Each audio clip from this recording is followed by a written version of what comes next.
Concise history of Prophet Muhammad sallallahu alaihi wasallam, chapter 14.2, Umra Al-Qada, Al-Qada 7th Hijrah.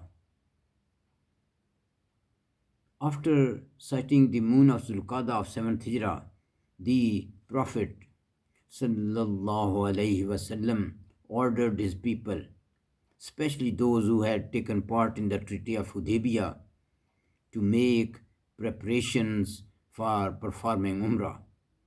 He started his journey with 2,000 men in addition to women and children, and took 60 camels with him for sacrifice. Abu Rahm Ghaffari was made in charge of Medina. Muslims took their weapons with them for precautions against possible treachery of Quraysh, but left them along with 200 men as a security guards. They left these weapons at a place about 8 miles from Mecca. Muslims entered Mecca with their swords in their covers. The Prophet ﷺ was riding his she-camel Qaswa at the time of his entry into Mecca. The idolaters of Mecca put their tents on the surrounding mountains to observe the Muslims. The idolaters believed that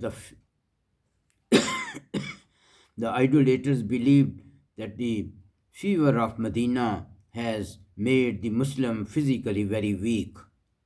Hence, the Prophet ﷺ ordered the companions to walk briskly during the first 3 rounds or tawaf around the house of Allah. However, walk normally between Rukn Yamani and Hajr Aswad. The idolaters were amazed to see the physical strength of the Muslims. Note that the Prophet ﷺ did not order to make 7 rounds briskly out of his mercy for his people. This is in Bukhari and Muslim. The Prophet ﷺ touched Hajr Aswad with his stick and then completed the 7 rounds walking around Baytullah. When the Prophet ﷺ was going around Baytullah, Abdullah bin Rawah walked in front of him with his sword and was reciting an inspiring Arabic poem stating, "You disbelievers, get out of the way, since all good is in the Prophet sallallahu alaihi wasallam and in the revelations which are sent down to him. O Allah, I believe in these firmly with full acceptance. O you disbelievers, we will fight you in the path of Allah with strokes that will remove heads from your shoulders and make friends unmindful of friends." Hearing this, Umar bin Khattab radiyallahu anhu said to Abdullah, "O Abdullah, you should be ashamed of yourself, since you are reciting poetry in the presence of the Prophet ﷺ and in the vicinity of Baytullah." The Prophet ﷺ said, "O Umar, let him do this, since this poem has more effect on the disbelievers than arrows which strike them." Hence, poetry was used as weapon those days, just like the media is used nowadays. After this, the Prophet ﷺ performed sa'i, that means 7 rounds walking between Safa mountain and Marwa mountain. Then he slaughtered camels for sacrifice near Marwa and then shaved his head to come out of the state of Ihram. After this, the Prophet ﷺ sent some men to look after the weapons so that security guards may perform the Umrah. The Prophet ﷺ stayed in Mecca for 3 days. On his way back to Medina, he stayed in Surf for a few days.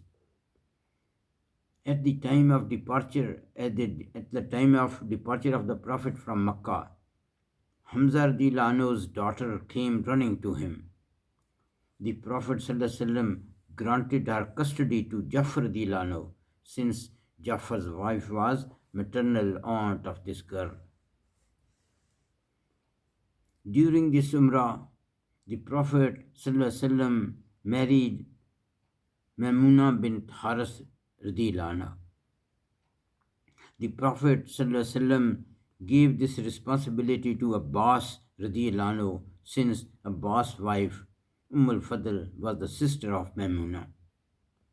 Hence, Abbas gave Maimuna to the Prophet ﷺ in marriage and left Abu Rafi' in Makkah so that he may bring Maimuna radiallahu anha to the Prophet ﷺ.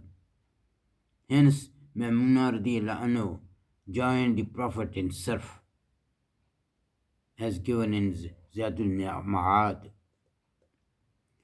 This Umrah is called Al-Qada, since it was to compensate the Umrah intended to be performed the year before.